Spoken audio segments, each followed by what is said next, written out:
From KGW, this is The Good Stuff. Now, in a special edition of The Good Stuff, dedicated to good deeds. You don't see this a lot in the world today. Meet a local high schooler who started a club bringing joy to seniors. Oh my goodness, their faces light up, just kind of like what you guys saw. Their faces just light up. And learn how some self-proclaimed old guys are using their time to help their neighbors. It's a good feeling to know that you're helping somebody that really can't help themselves.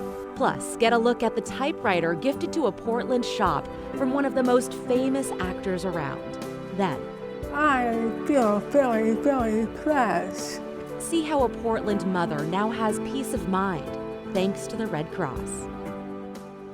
Thanks for joining us. I'm Christine Pitawanich. Our first good deed brings together teenagers and local seniors, creating connections through a pen pal club. Tim Gordon shows us how it got started. I'm writing a follow-up to Debbie. Inside this classroom at Lincoln High School, Are you done with that pencil? And I'm just wondering how she's doing. kids are spending their lunch break I'll get you a paper and a pencil. doing some writing, My pen pal, her name is Joe. writing letters to local seniors. Yeah. The pen pal idea was like, I didn't ever expect it to be this big, but by the first meeting we had 8 people show up and I was super excited, and then by meeting 2 or 3 there was like 30 or 40 people showing up, so I don't know, it's a little bit like I stumbled upon this idea that works. Henry Carpenter's idea Yeah. caught on. Yeah. We have paper and pencils up here too. Yeah, question? First with friend and co-leader Adrian Schulman, I think you're in prestige. then with other friends and classmates. The part that surprised me the most was how many students wanted to like help out and wanted to sort of be involved. So I asked her how she's feeling and hope that she's well. Her name's Yeiko, and her story is super cool. She actually met Hillary Clinton when she was in Japan. You want a cookie? This is the Memory Care Connections Pen Pal Club. It's nice for them to like share their story. Students connect with elders, most with memory loss and other aspects of aging. I haven't met my pen pal yet, but she's asked to meet me, and I'm hoping I can meet her one day and play some card games with her. We started out just, playing games with them like we'd play. We sat down with Henry and Adrian outside the classroom to hear more about the club and what it means to them. It's just like a really eye-opening experience. It's really rewarding for me to like sit down and write each letter with this resident who, comes from a completely different background, completely different experience than me, but we can have this connection. I never thought it would get this big, but also on like a individual level. Like, I don't think I realized sort of the impact it had quite at first. Thank you. The club works with a few senior living facilities, but the main connection is with a place where Henry started volunteering 2 years ago. It's a nice thing, I feel like, for both the students and the residents. Emerson House is a memory care residential facility in Southeast Portland.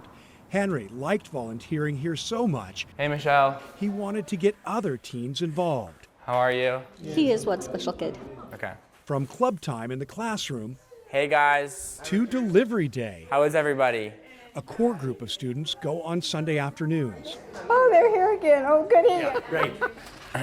bringing the pen pal letters. Okay. These young people and what they bring are a welcome sight. 40 to 50 letters, Hey, Dolores, how are you? including one for Dolores. I have mail from your friend. From Arwen, the high schooler. Okay. Henry reads a letter from Hi, a pen Dolores. pal. Thank you for the letter. I have one orange cat. Making connections is a two-way street. Have you ever had any cats in your life? Students often help residents right back. Yeah? More cats than dogs. Yeah. Yeah? Dolores has memories of her brother. Yes. When he joined the Air Force? Yes. Yeah? Henry checks with Dolores when they're done. Okay, can I read you the letter back to make sure it's okay? Yeah. Okay. Dear Arwen, I was very proud of Don when he joined the Air Force, like I said in my last letter. And she approves Does that sound good? of all And thank of you it. for letting me use your book. I think it's fun.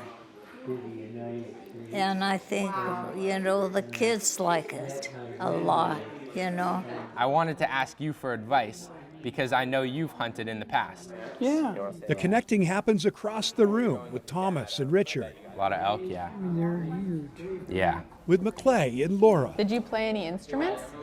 I played drums in high school, which was a lot of drums, and timpani, things like that in my younger years. I'm so happy when you guys come. I just, oh, Oh, yeah. And Kathy and a whole group of teens. Kathy loves to write. Apparently you write more letters than anyone else around here. Well, I've been a prolific writer all my life. There we go. Oh, I love it. I love it. It's great. Another person who loves it is Emerson House's Michelle Grossberg. Oh my goodness, their faces light up, just kind of like what you guys saw. Their faces just light up. You don't see this a lot in the world today. Memory Care Connections is catching on at other local high schools and even at a high school in Northern California where Henry has a friend. Bye, Richard. When you see the connections made, See you guys. you see why. Thank you guys. Tim Gordon, KGW News. What a beautiful thing. There are now 7 other clubs locally. That includes Grant High School, Ida B. Wells, Benson, Oregon Episcopal, and 1 each in California, Arizona, and Indiana. Hopefully the idea just keeps spreading. Okay, now to a group of retirees determined to do some good around Clark County. They call themselves Old Guys with a Purpose, and they've spent some of their time bringing properties up to code. We caught up with Sean Gard and Daryl Stump in Washougal back in October. They were cleaning up a backyard that had been completely overgrown with blackberries, grapes, other vegetation. The home belongs to an older woman who was not able to clean up the property herself. She had a brain aneurysm and spent the last couple of years in and out of the hospitals and whatnot. So just not able to take care of anything and doesn't have other folks to help her out. So this kind of came along at a good time. Just listening to her talk about her pond and how she really loved that pond, and so it's a good feeling to know that you're helping somebody that really can't help themselves. And in addition to raking up fruit there, the guys chopped down weeds and repaired her gate as well. The idea for the group came from Gard, who wanted to do some good. So he contacted code enforcement in Washougal and Ridgefield, asking if there were any properties where they could help. A local senior center is helping their neighbors stay fed, even if they're uncomfortable reaching out for help. Libby Dowsett shows us how they're getting seniors in the door. Those at the Center for Positive Aging have turned Food Pantry Day into a lunch date for seniors. You come in, you're welcome. You can eat lunch if you want to. You can get food if you want to. Mel Bain has been lunching here and picking up food pantry items for his apartment for 2 years. I didn't know anybody. I didn't do anything. My whole life was in that apartment. So I started coming over here because you're not supposed to be alone all the time. He says he now knows everyone at his table by name. There is no judgment. We're all old people and we're in the same bag here. We're trying to get by the best we can. The center says poverty, isolation, and health disparities disproportionately impact older adults. And the need is even higher among older low-income, BIPOC, and immigrant communities. If you've been self-sufficient and independent for so many years, nobody wants to say that they have that need. We want everybody to come and get what they need and feel comfortable and feel welcome. Because one of the bad things of being old is being alone. I come here to have somebody to eat with. That's important, right? Oh, yeah, mentally, you know. I'm taken care of, you know, and I don't feel like it's just me on my own. I feel like it's all of us working together to make sure that people get enough to eat so they don't have to worry about it. Now, if seniors can't find the food they want here, there's also an Asian food pantry on the second Thursday of every month right here. In Northeast Portland, Libby Dowsett, KGW News. Wow, so glad they're finding community along with other things that they need. Okay, coming up on this special edition of The Good Stuff, a good deed from actor Tom Hanks that left this Portland shop with a prized piece. We'll tell you all about it. By the way, we want to know about the good stuff happening in your community. Text us your photos or story ideas anytime to the number on your screen. That is 503-226-5088. You can also email us at thegoodstuff@kgw.com.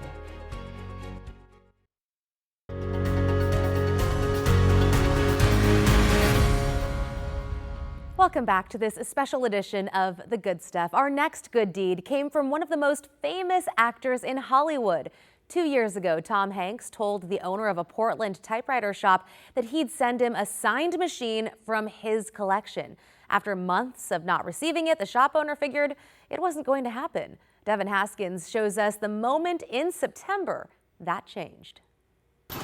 In this quiet shop in Southeast Portland, the room filled with these metal machines of yesteryear. For me, it's the connection to the word. Anthony Volpe opened Typespace 4 years ago and saw success right away. 2 weeks after I opened, Willamette Week put us in their top 100 annual best businesses of Portland issue. On the shelf are about 25 or so typewriters to buy, with another 150 being refurbished or fixed.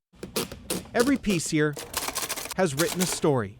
It makes my writing more intentional because I don't have cut and paste, delete. I really have to think about what I'm putting down. Volpe's shop attracts all sorts of customers, from collectors, first-timers, young, old, and even those from Hollywood. In 2023, actor Tom Hanks was in Portland for a book tour. Just the nicest guy. And stopped by. So we just talked about typewriters, not much about his movies or things like that.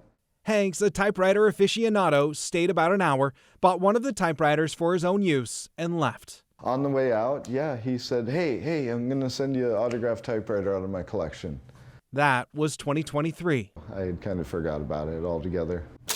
2 years later, after sending Tom's manager a message on another matter, he says they realized they forgot as well. Said, we're going to get it out immediately. A couple days later, a package. I just got it in, yep. A 1955 Rheinmetall typewriter from Germany, one from Hanks's personal collection, signed by him, as promised. So it's going to stay at the front table here. It's a piece of memorabilia and a piece of analog history. People can come down and type on it.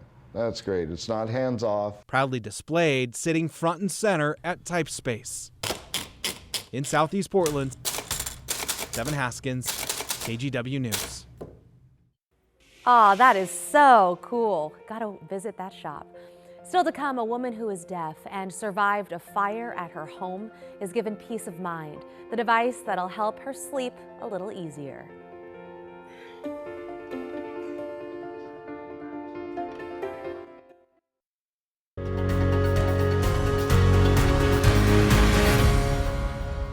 Our next good deed is giving peace of mind to a local mom who survived a fire at her home despite being deaf and unable to hear the alarm. The Red Cross donated some new devices that will help keep her safe in the event of another house fire. Celine Stevens has her story. I feel very, very blessed. Heather Fenner and her son escaped an apartment fire in Aloha back in September. Fenner, who is deaf, had fallen asleep in the living room that night and only knew there was a fire after waking up to the smell of smoke and sight of flames.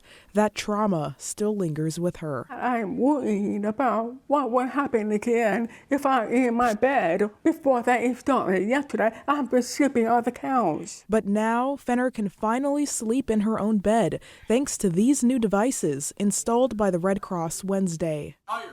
Get out! I never had this before in my life, and I needed it for a long time. A strobe light alarm and a bed shaker meant to help the deaf and hard of hearing know when there's a fire brought tears to her eyes. Thank you so much. I needed that. Thank you.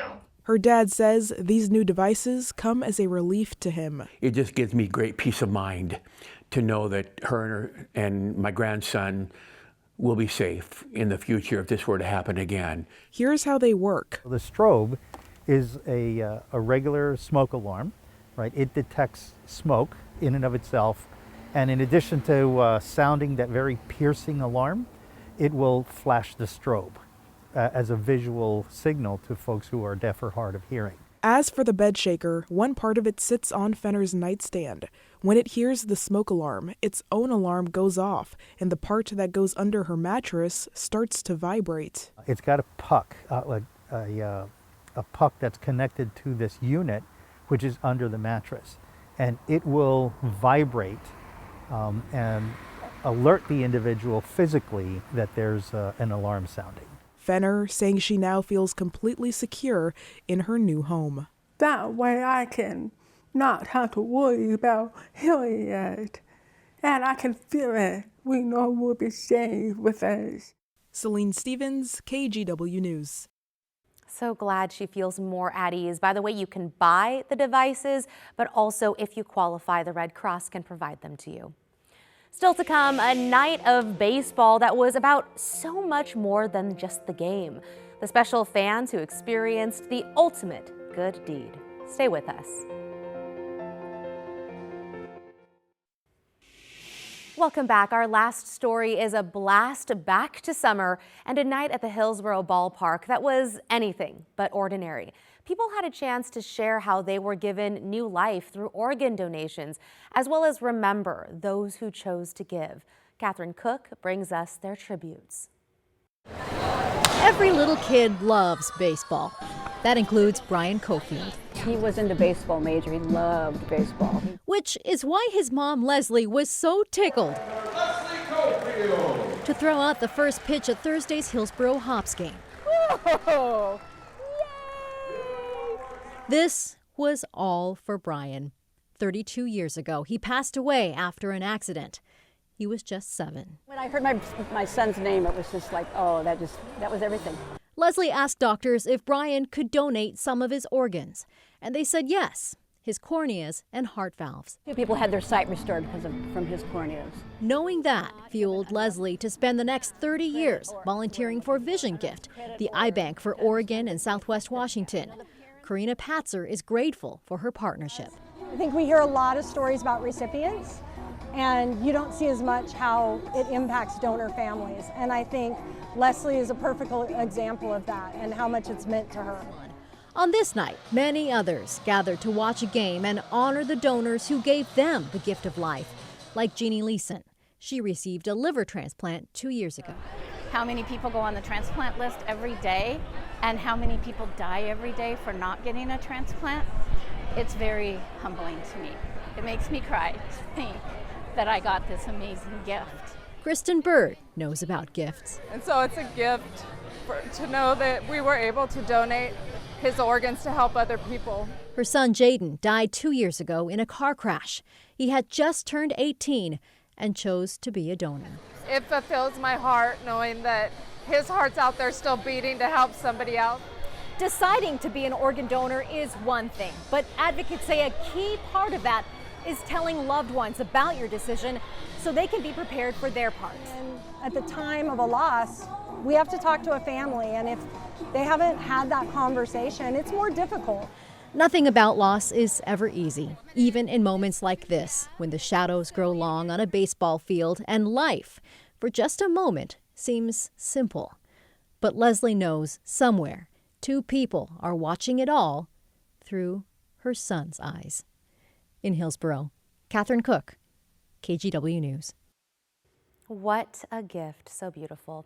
Well, that is all the time we have for this special Good Deeds edition of The Good Stuff. We hope you'll tune in every Tuesday through Thursday for more stories of good stuff from our community. You can also stream The Good Stuff whenever you'd like.